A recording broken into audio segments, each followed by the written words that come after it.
Buku Alfa dan Omega, Jilid 6, Bab 62, dengan judul Pesta di Rumah Simon. Simon orang Betania termasuk salah seorang dari murid Yesus.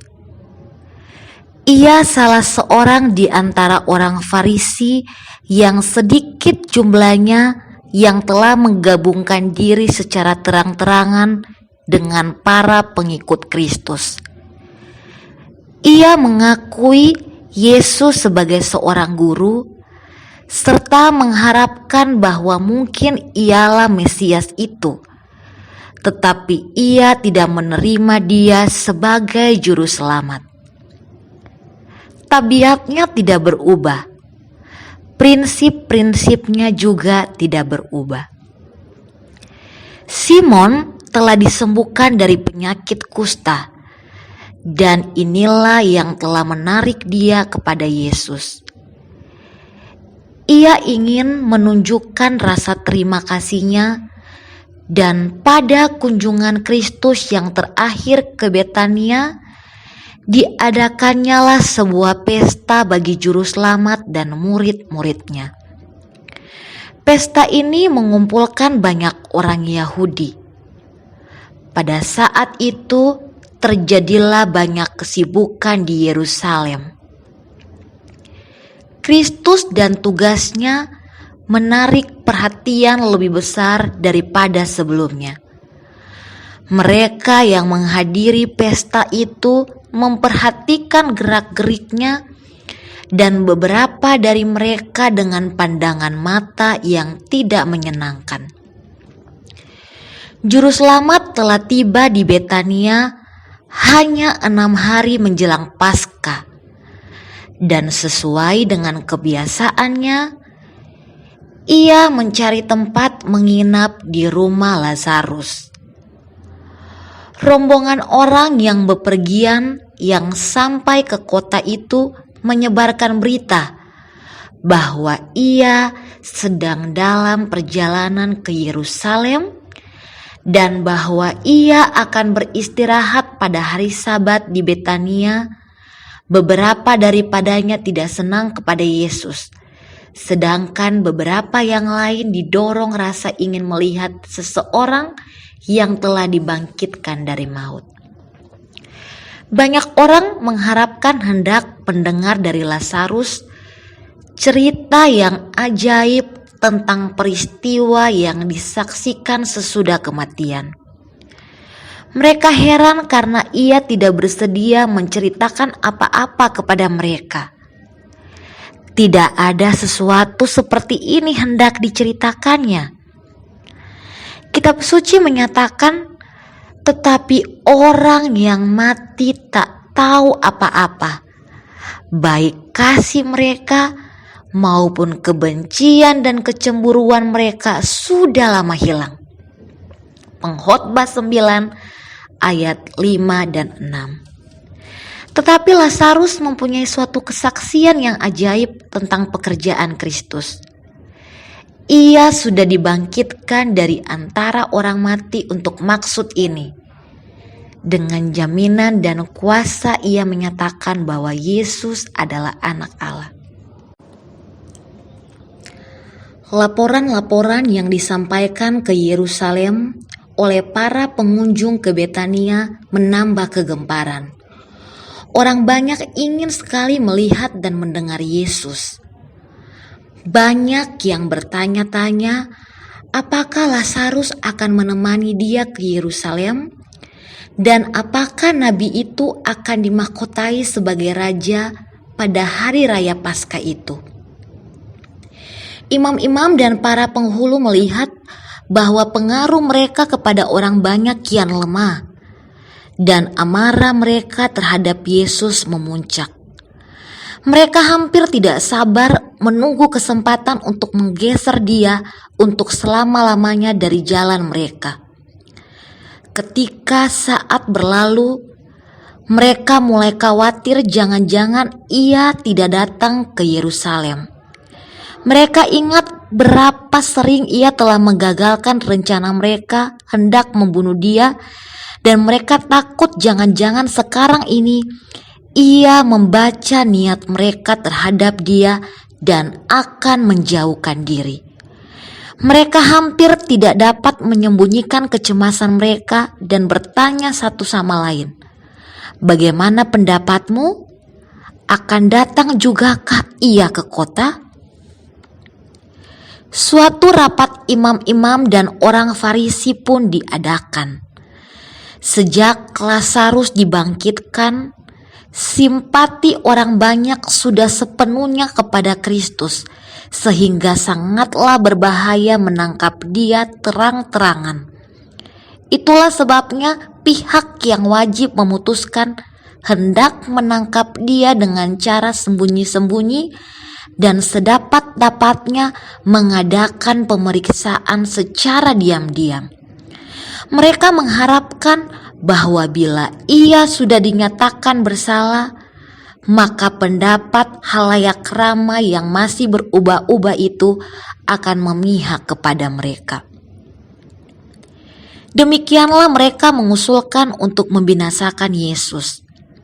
Tetapi selama Lazarus masih hidup, imam-imam dan rabi-rabi mengetahui bahwa mereka tidak aman. Justru adanya seorang yang sudah 4 hari lamanya di dalam kubur dan telah dibangunkan oleh satu perkataan dari Yesus, lambat laun akan menimbulkan reaksi. Orang banyak akan membalas dendam kepada para pemimpin karena membunuh seorang yang dapat mengadakan mujizat seperti itu. Sebab itu, Sanhedrin memutuskan bahwa Lazarus juga harus dibunuh. Sedemikian jauhnya kedengkian dan prasangka memperhamba mereka.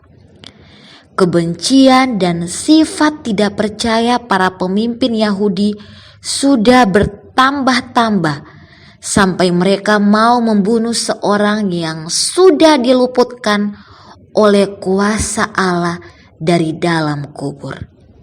Sementara rencana jahat ini berlangsung di Yerusalem, Yesus dan sahabat-sahabatnya diundang ke pesta Simon.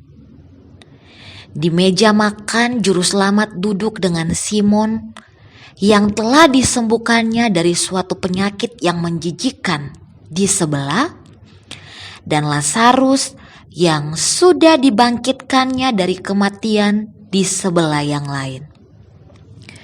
Marta melayani di meja, tetapi Maria sedang mendengarkan dengan cermatnya setiap perkataan dari bibir Yesus. Dalam kemurahannya, Yesus telah memaafkan dosa-dosanya. Ia telah memanggil saudaranya yang kekasih dari dalam kubur, dan hati Maria dipenuhi dengan rasa syukur. Ia telah mendengar Yesus berbicara tentang kematiannya yang sudah dekat, dan dalam kasih dan kesusahannya yang mendalam, ia ingin menunjukkan kehormatan kepadanya. Dengan pengorbanan pribadi yang besar, ia telah membeli sebuah buli-buli berisi minyak wangi yang mahal harganya, yang dengan itu ia menyirami tubuhnya. Tetapi sekarang banyak orang sedang mengumumkan bahwa ia hampir akan dimahkotai sebagai raja. Kesedihannya berubah menjadi kesukaan, dan ia ingin yang pertama menghormati Tuhannya setelah memecahkan buli-buli minyak wangi itu. Ia mencurahkan isinya ke atas kepala dan kaki Yesus. Kemudian bertelutlah ia sambil menangis dan sambil membasahinya dengan air matanya. Dikeringkannya kakinya dengan rambutnya yang panjang itu. Ia telah berusaha menghindarkan pengamatan dan gerak-geriknya dapat berlalu tanpa diperhatikan. tetapi bau minyak wangi itu memenuhi ruangan itu dengan baunya yang harum, dan memberitahukan perbuatannya kepada semua orang yang hadir. Yudas memandang perbuatan ini dengan perasaan tidak senang. Gantinya menunggu apa yang akan dikatakan Yesus tentang hal ini, mulailah ia membisik-bisikan keluhannya kepada mereka yang di dekatnya, seraya menyalahkan Kristus karena membiarkan pemborosan itu. Dengan liciknya ia mengajukan saran-saran yang mungkin akan menimbulkan perasaan kurang puas. Yudas adalah seorang bendahara bagi murid-murid, dan dari persediaan mereka yang serba kurang itu, ia telah mengambil dengan sembunyi-sembunyi untuk digunakannya sendiri. Dengan demikian, mengurangi simpanan mereka menjadi jumlah yang sangat kecil. Ia ingin menaruh ke dalam pundi-pundi segala sesuatu yang dapat diperolehnya. Simpanan dalam pundi-pundi itu sering diambil untuk meringankan tanggungan orang miskin. Dan bila sesuatu dibeli yang menurut Yudas tidak penting, ia akan mengatakan, "Mengapa mengadakan pemborosan ini? Mengapa tidak menaruh harganya ke dalam pundi-pundi yang saya bawa untuk orang miskin?" Sekarang perbuatan Maria sangatlah berbeda jauh dengan sifatnya yang mementingkan diri, sehingga ia menjadi malu. Dan menurut kebiasaannya, ia berusaha menunjukkan suatu motif yang masuk di akal untuk menentang pemberian Maria. Sambil berpaling kepada murid-murid, ia bertanya, "Mengapa minyak narwastu ini tidak dijual 300 dinar dan uangnya diberikan kepada orang miskin?" Hal itu dikatakannya bukan karena ia memperhatikan nasib orang miskin, melainkan karena ia adalah seorang pencuri. Ia sering mengambil uang yang disimpan dalam kas yang dipegangnya. Yudas tidak menaruh perhatian bagi orang miskin.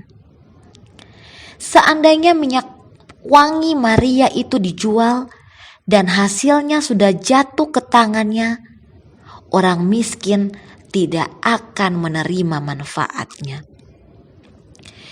Yudas menganggap tinggi kesanggupannya untuk memimpin.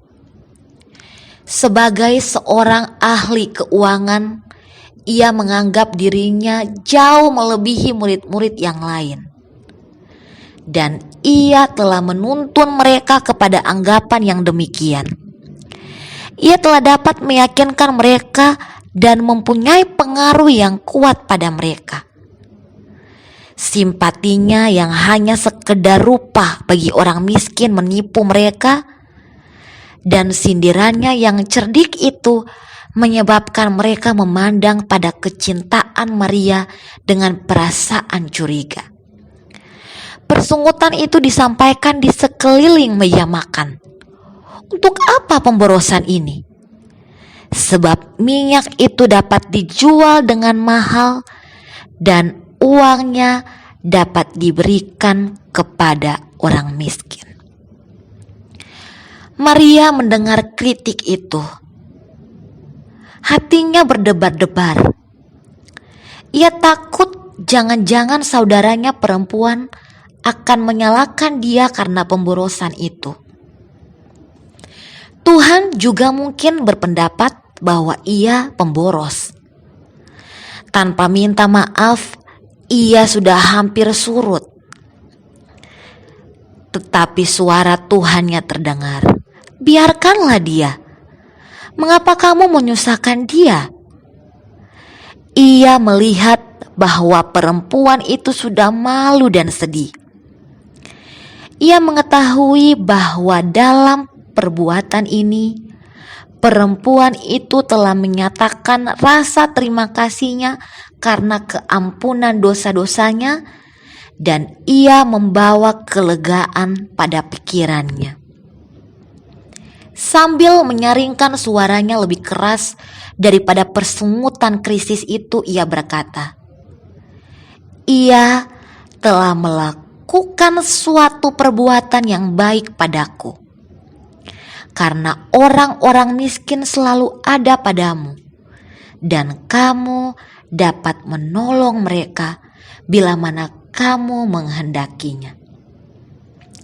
Tetapi aku tidak akan selalu bersama-sama kamu." Ia telah melakukan apa yang dapat dilakukannya. Tubuhku telah diminyakinya sebagai persiapan untuk penguburanku. Pemberian yang harum baunya yang sedianya hendak ditaruh oleh Maria pada tubuh juru selamat yang sudah mati, kini dituangkannya pada tubuhnya yang masih hidup. Pada waktu penguburan, keharumannya hanya dapat menembusi kubur itu. Sekarang hal itu menggembirakan hatinya dengan jaminan iman dan kasihnya. Yusuf dari Arimatea dan Nikodemus tidak mempersembahkan pemberian kasih mereka kepada Yesus ketika ia masih hidup. Dengan air mata sedih mereka membawa rempah-rempah yang mahal harganya untuk tubuhnya yang sudah dingin dan tidak sadar itu. Wanita-wanita yang membawa rempah-rempah ke kubur mendapati bahwa maksud kepergian mereka sia-sia adanya, karena ia sudah bangkit. Tetapi Maria dengan mencurahkan kasihnya pada juru selamat, sementara ia masih dapat merasakan cintanya, sedang mengurapi dia untuk penguburannya. Dan ketika ia menjalani kegelapan ujiannya yang besar itu, ia membawa sertanya kenangan tentang perbuatan itu, suatu jaminan adanya kasih yang akan didapatnya dari orang-orang tebusannya selama-lamanya. Banyaklah orang yang membawa pemberian mereka yang berharga untuk orang mati.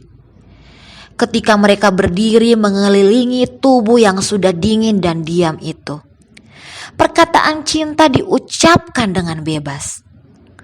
Kelemah lembutan, penghargaan dan kasih, semuanya dicurahkan kepada seorang yang tidak dapat melihat atau mendengar lagi. Sekiranya perkataan ini telah diucapkan ketika jiwa yang letih sangat memerlukannya, ketika telinga dapat mendengar dan hati dapat merasa, alangkah indahnya keharuman baunya. Mana tidak mengetahui makna perbuatan kasihnya, ia tidak dapat menjawab para penuduhnya. Ia tidak dapat menjelaskan mengapa ia telah memilih kesempatan itu untuk mengurapi Yesus. Roh Kudus telah merencanakan baginya, dan ia telah mentaati bisikannya. Inspirasi datang padanya untuk tidak memberikan suatu alasan. Hadiratnya yang tidak kelihatan berbicara ke dalam pikiran dan jiwa dan menggerakkan hati untuk bertindak. Itulah pertimbangannya sendiri. Kristus memberitahukan kepada Maria tentang makna perbuatannya, dan dalam hal ini ia memberinya lebih dari yang telah diterimanya. Yesus berkata, Sebab dengan mencurahkan minyak itu ke tubuhku, ia membuat suatu persiapan untuk penguburanku. Ketika buli-buli itu dipecahkan dan memenuhi segenap rumah itu dengan semerbak harum baunya, demikian juga Kristus harus mati. Tubuhnya harus dipecah-pecahkan, tetapi ia harus bangkit dari kubur dan keharuman kehidupannya harus memenuhi bumi. Kristus Yesus juga telah mengasihi kamu dan telah menyerahkan dirinya untuk kita sebagai persembahan dan korban yang harum bagi Allah. Sesungguhnya aku berkata kepadamu, Kristus menyatakan, di mana saja Injil itu diberitakan di seluruh dunia, apa yang dilakukannya ini akan disebut juga untuk mengingat Dia. Dengan memandang ke masa depan, Juru Selamat berbicara dengan kepastian mengenai Injilnya. Injil itu harus dimasyurkan ke seluruh dunia, dan seberapa jauh Injil itu disampaikan, pemberian Maria akan menyebarkan keharumannya, dan hati akan diberkati oleh perbuatannya yang tidak direncanakan itu. Kerajaan-kerajaan akan bangkit dan jatuh. Nama raja-raja dan para pemenang akan dilupakan. Tetapi perbuatan perempuan ini akan diabadikan pada halaman-halaman sejarah gereja. Sampai berlalunya waktu, buli-buli yang dipecahkan itu akan menceritakan kasih Allah yang limpah bagi umat manusia yang sudah jatuh. Perbuatan Maria sangatlah menyolok bedanya dengan perbuatan yang hampir dilakukan oleh Yudas. Alangkah jelasnya pelajaran yang diberikan Kristus kepadanya yang telah menjatuhkan benih kritik dan pikiran jahat ke dalam pikiran murid-murid. Alangkah benarnya tuduhan yang dapat diberikan kepada si penuduh itu. Ia yang membaca motif setiap hati dan mengerti setiap perbuatan, sebenarnya dapat membeberkan kejahatan dalam pengalaman Yudas kepada mereka yang hadir di pesta itu. Kepura-puraan yang kosong yang di atasnya pengkhianatan itu mengalaskan perkataannya sebenarnya dapat dipaparkannya. Karena gantinya menaruh simpati kepada orang miskin, ia merampas semua orang yang dimaksudkan untuk meringankan penderitaan mereka. Kemarahan dapat dibangkitkan terhadap dia karena ia menindas perempuan janda, anak piatu, dan orang upahan. Tetapi seandainya Kristus telah membuka topeng Yudas, hal ini akan didesakkan sebagai alasan untuk mengkhianati dia. Dan meskipun dituduh sebagai pencuri, Yudas akan mendapat simpati sekalipun di kalangan murid-murid. Juru Selamat tidak mencerca dia, dan dengan demikian menjauhkan peluang baginya untuk memberi maaf bagi pengkhianatannya. Tetapi pandangan mata Yesus kepada Yudas meyakinkan dia bahwa Juru Selamat menembusi kepura-puraannya dan membaca tabiatnya yang rendah dan hina itu. Dan dalam memuji perbuatan Maria yang sudah dipersalahkan dengan keras, Kristus telah menempelak Yudas. Sebelumnya Juru Selamat belum pernah memberi dia tempelakan yang langsung. Sekarang teguran itu menyakiti hatinya. Ia memutuskan hendak membalas dendam dari perjamuan itu. Ia pergi langsung ke istana imam besar, tempat didapatinya majelis sedang berhimpun, dan ditawarkannya dirinya untuk menyerahkan Yesus ke tangan mereka. Imam-imam sangat gembira.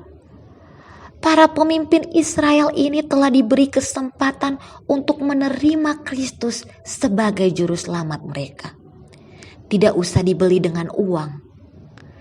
Tetapi mereka menolak pemberian berharga yang ditawarkan kepada mereka dalam roh kasih yang membujuk, yang sangat lemah lembut itu.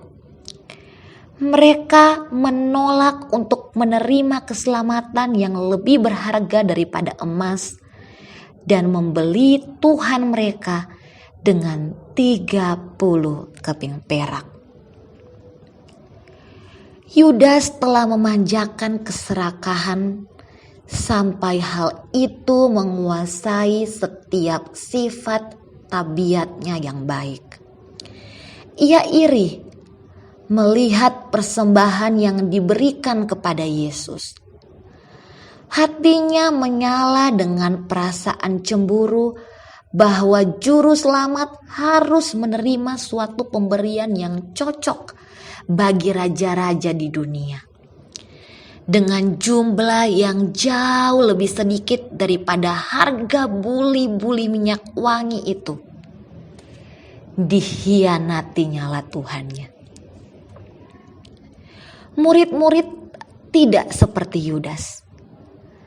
Mereka mengasihi juru selamat, tetapi mereka tidak menghargai tabiatnya yang mulia itu sebagaimana mestinya. Seandainya mereka menyadari apa yang telah dilakukannya bagi mereka, sudah tentu mereka akan merasa tidak ada sesuatu yang dipersembahkan kepadanya dapat dianggap sebagai pemborosan. Orang Majus dari sebelah timur yang mengetahui sedikit saja mengenai Yesus telah menunjukkan penghargaan yang lebih sejati tentang penghormatan yang patut diberikan kepadanya.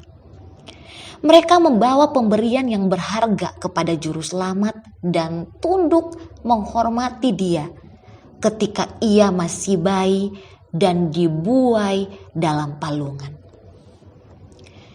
Kristus menghargai undangan penghormatan yang timbul dari hati sanubari. Bila seseorang berbuat suatu kebajikan kepadanya, dengan kehormatan surga diberkatinya orang yang melakukannya. Ia tidak menolak kembang yang paling sederhana yang dipetik oleh tangan seorang anak dan dipersembahkan kepadanya dalam perasaan kasih.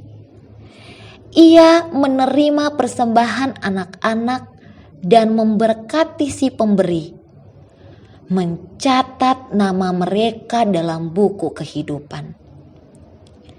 Dalam kitab suci, perbuatan Maria dalam hal mengurapi Yesus disebutkan sebagai sesuatu yang membedakan dia dari Maria-Maria yang lain. Perbuatan kasih dan penghormatan bagi Yesus merupakan bukti iman kepadanya sebagai anak Allah. Dan Roh Kudus menyebutkan sebagai bukti kesetiaan perempuan itu kepada Kristus, membasuh kaki saudara-saudara seiman, menolong orang yang hidup dalam kesesakan. Pendeknya, mereka yang telah menggunakan segala kesempatan untuk berbuat baik. Kristus bergembira melihat kerinduan Maria yang bersungguh-sungguh hendak melakukan kehendak Tuhannya. ia menerima kelimpahan kasih murni yang tidak dipahami dan yang tidak mau dimengerti oleh murid-muridnya. Kerinduan yang ada pada Maria untuk melakukan pelayanan ini bagi Tuhannya lebih bernilai bagi Kristus daripada segala minyak yang berharga di dunia ini. Karena hal itu menyatakan penghargaan akan penebusan dunia. Kasih Kristuslah yang menggerakkan dia. Keistimewaan tabiat Kristus yang tiada taranya memenuhi hatinya. Minyak itu melambangkan hati si pemberi. Itulah pernyataan kasih secara lahir yang bersumber dari aliran surgawi sampai meluap. Pekerjaan Maria justru merupakan pelajaran yang diperlukan oleh murid-murid untuk menunjukkan kepada mereka bahwa pernyataan kasih mereka baginya akan menyenangkan hati Kristus. Ia sangatlah penting bagi mereka, dan mereka tidak menyadari bahwa tidak lama kemudian mereka akan kehilangan hadiratnya, bahwa tidak lama kemudian mereka tidak akan dapat lagi mempersembahkan kepadanya tanda terima kasih mereka karena kasihnya yang besar itu. Kesepian Kristus yang terpisah dari istana-istana surga, hidup seperti manusia, tidak pernah dipahami atau dihargai oleh murid-murid sebagaimana sepatutnya. Ia sering merasa sedih karena murid-muridnya tidak memberikan kepadanya hal yang harus diterimanya dari mereka. Ia mengetahui bahwa jika mereka berada di bawah pengaruh malaikat-malaikat surga yang menyertai dia, mereka juga akan berpendapat bahwa tidak ada persembahan yang cukup berharga untuk menyatakan kasih dalam batin.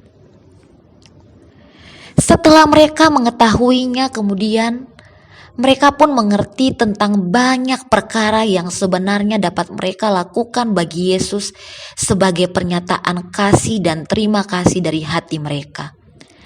Sementara mereka dekat kepadanya.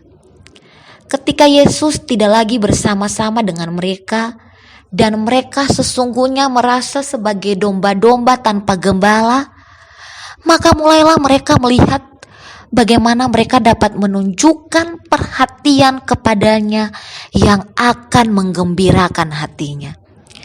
Mereka tidak lagi menyalahkan Maria, melainkan diri sendiri. Oh, kalau saja mereka dapat menarik kembali celaan mereka, serta anggapan mereka bahwa orang miskin lebih layak menerima pemberian itu daripada Kristus. Mereka sangat merasakan teguran itu ketika mereka mengeluarkan tubuh Tuhan yang sudah dilukai itu dari kayu salib. Keperluan yang sama ternyata dalam dunia kita dewasa ini. Tetapi sangatlah sedikit orang yang menghargai betapa pentingnya Kristus bagi mereka. Sekiranya mereka telah menghargainya, maka kasih Maria yang besar itu akan diungkapkan dan pengurapan dengan minyak akan diberikan dengan bebasnya. Minyak yang mahal tidak akan dianggap suatu pemborosan. Tidak suatu pun akan dianggap terlampau mahal untuk diberikan kepada Kristus. Tidak ada penyangkalan diri yang terlampau besar untuk ditanggung karena namanya. Perkataan yang diucapkan, untuk apa pemborosan ini? Membawa dengan jelas di hadapan Kristus korban terbesar yang pernah diadakan.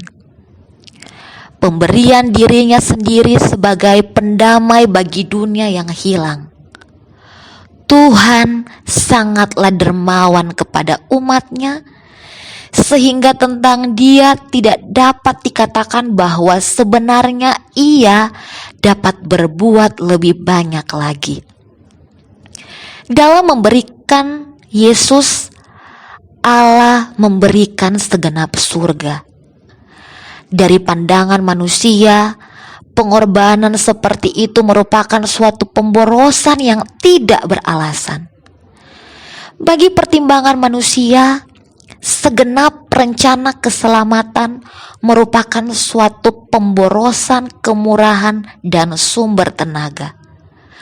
Penyangkalan diri serta pengorbanan segenap hati kita hadapi di mana-mana. Bala tentara surga tentu memandang dengan penuh keheranan pada umat manusia yang enggan diangkat derajatnya, serta diperkaya dengan kasih yang tidak terhingga yang dinyatakan dalam Kristus. Mereka tentu berseru, mengapa mengadakan pemborosan ini? Tetapi grafirat bagi dunia yang sudah hilang haruslah penuh, limpah, dan sempurna. Persembahan Kristus sungguh sangat limpah sehingga dapat mencapai setiap jiwa yang telah diciptakan Allah. Persembahan itu tidak dapat dibatasi sehingga tidak melebihi jumlah orang yang mau menerima pemberian yang besar itu.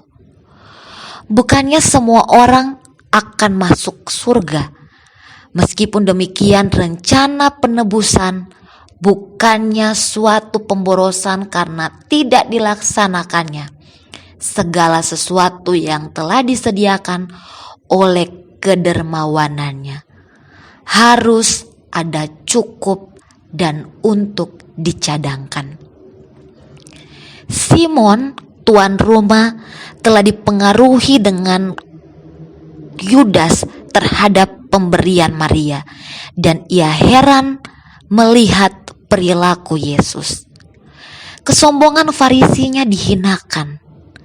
Ia mengetahui bahwa kebanyakan dari tamu-tamunya sedang memandang kepada Kristus dengan sikap tidak percaya dan kurang senang. Simon berkata dalam hatinya, "Jikalau engkau ini nabi, tentulah tahu siapakah dan orang apakah perempuan yang menjamahnya. Perempuan itu adalah seorang berdosa." Oleh menyembuhkan Simon dari penyakit kusta, Kristus telah menyelamatkan dia dari kematian. Tetapi sekarang Simon meragukan apakah juru selamat itu memang seorang nabi. Karena Kristus memperkenankan perempuan ini mendekatinya, karena ia tidak menampik dia dan dengan sikap marah sebagai seorang yang dosanya terlalu besar untuk diampuni. Karena ia tidak menunjukkan bahwa ia menyadari perempuan itu telah jatuh. Maka Simon pun tergoda untuk berpikir bahwa ia bukan seorang nabi. Ia beranggapan bahwa Yesus tidak mengetahui apa-apa tentang perempuan ini yang terlalu bebas dalam perbuatannya. Kalau tidak, ia tidak akan mengizinkan dia menjamahnya. Tetapi karena Simon tidak mengenal Allah dan Kristus, maka ia pun berpikir demikian. Ia tidak menyadari bahwa anak Allah harus bertindak menurut jalan Allah dengan belas kasihan, kelemah lembutan, dan kemurahan. Jalan Simon tidak memperhatikan pelayanan Maria yang penuh rasa pertobatan itu. Tindakannya dalam hal mencium kaki Kristus dan mengurapinya dengan minyak narwastu sangat menjengkelkan hati Simon yang keras itu. Ia berpendapat bahwa jika Kristus itu seorang nabi, ia akan mengenal orang-orang berdosa dan menempelak mereka. Terhadap pikiran yang tidak diucapkan ini, juru selamat menjawab, "Simon, ada yang hendak kukatakan kepadamu. Ada dua orang yang sedang berutang kepada seorang pelepas uang. Yang seorang berutang 500 dinar, yang lain 50.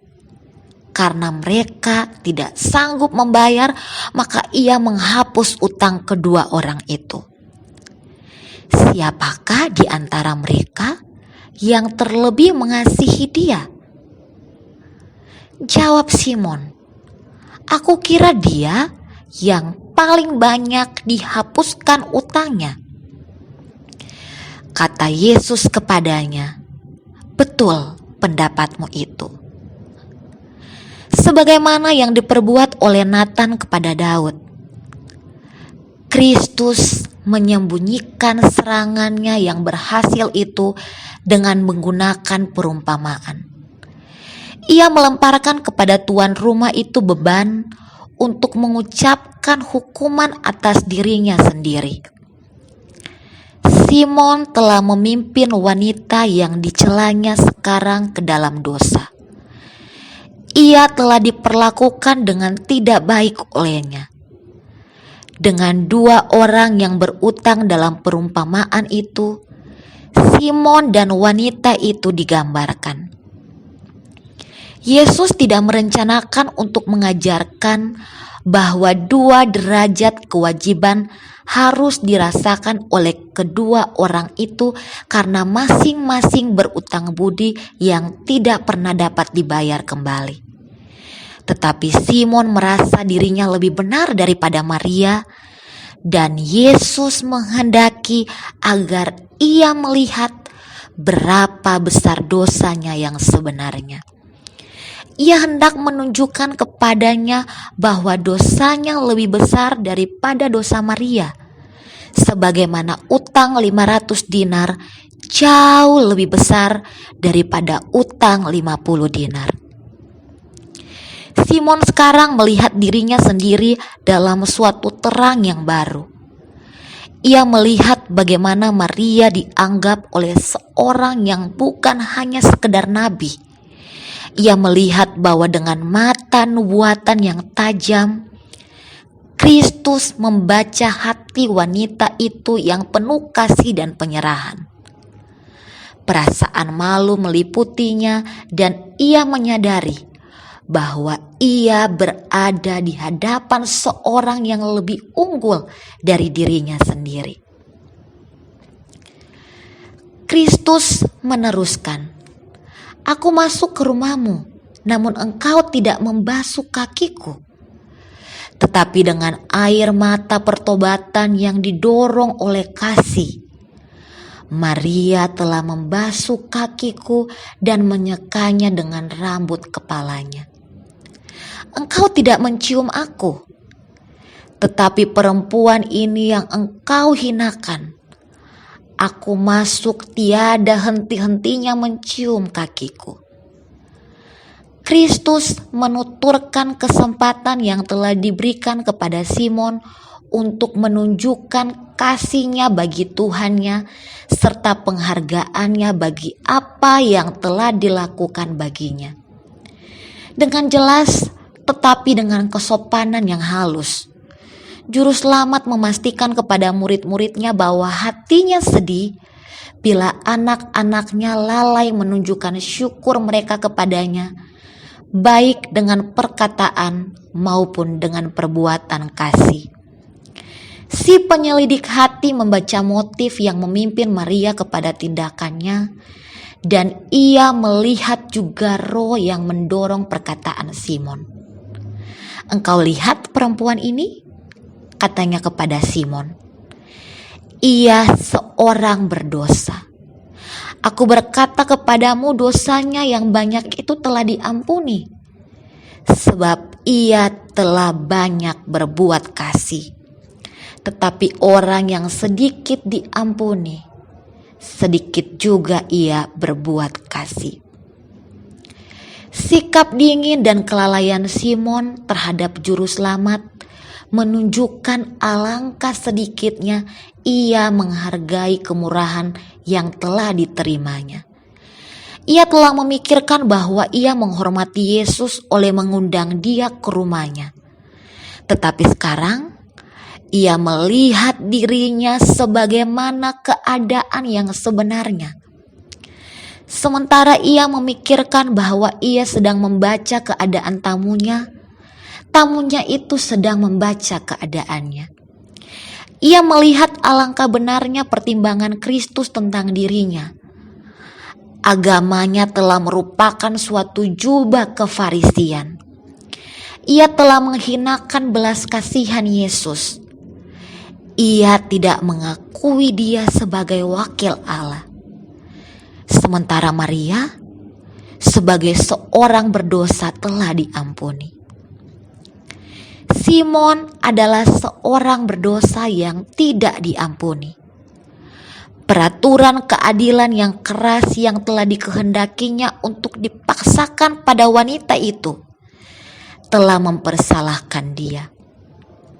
Simon terharu oleh kebaikan Yesus dalam hal tidak menempelak dia terang-terangan di hadapan tamu-tamu. Ia tidak diperlakukan sebagaimana ia menghendaki Maria diperlakukan.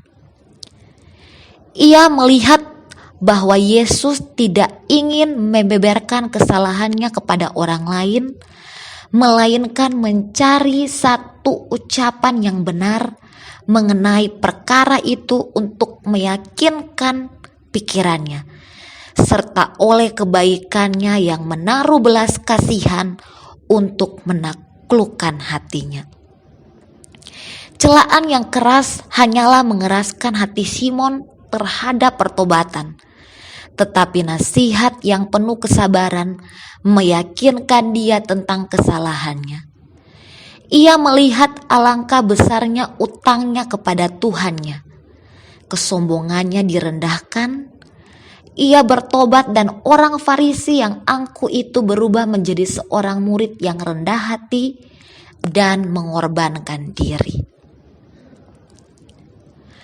Maria telah dipandang sebagai seorang yang besar dosanya.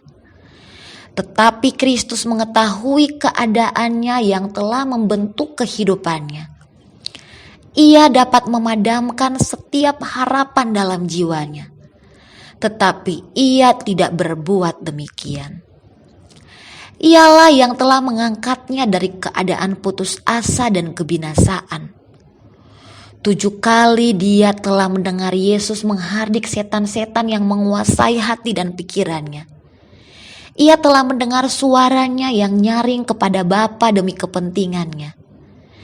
Ia mengetahui betapa menjijikkan dosa itu terhadap kesuciannya yang tidak bernoda itu, dan dalam kekuatannya ia telah menang.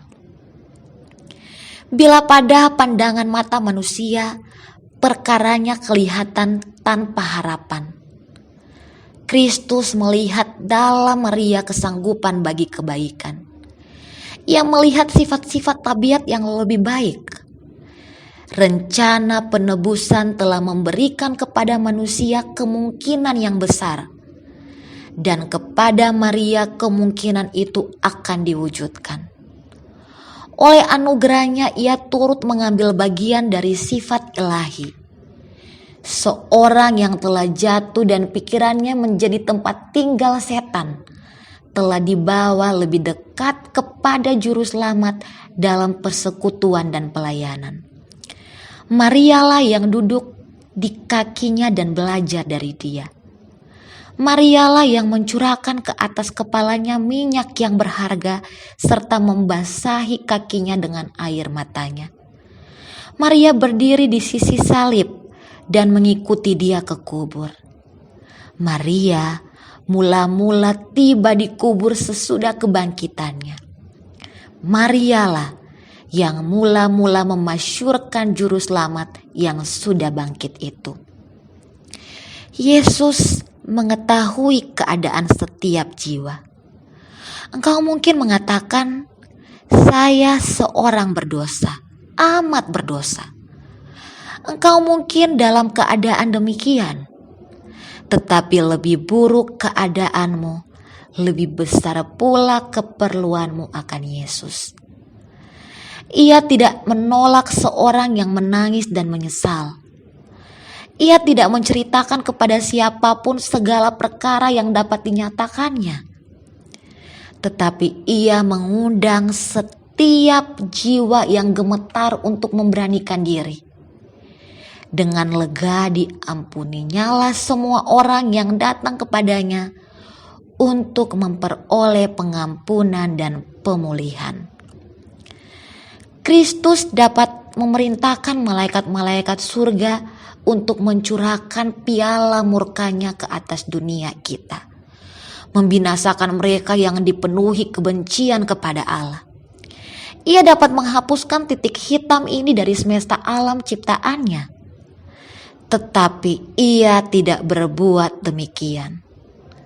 Sekarang ini ia lebih berdiri di mezbah pedupaan, mempersembahkan kepada Allah doa segala orang yang merindukan pertolongannya. Jiwa-jiwa yang berbalik kepadanya untuk mencari perlindungan akan diangkat oleh Yesus lebih tinggi daripada tuduhan dan pertengkaran lidah. Tidak seorang pun ataupun malaikat yang jahat dapat menuduh jiwa-jiwa ini. Kristus menyatukan mereka kepada sifat manusia ilahinya sendiri. Mereka berdiri di sisi penanggung dosa yang besar itu dan dalam terang yang berasal dari takhta Allah. Siapakah yang akan menggugat orang-orang pilihan Allah? Allah yang membenarkan mereka? Siapakah yang akan menghukum mereka? Kristus Yesus yang telah mati, bahkan lebih lagi yang telah bangkit, yang juga duduk di sebelah kanan Allah, yang malah menjadi pembela bagi kita. Roma 8 ayat 33 dan 34.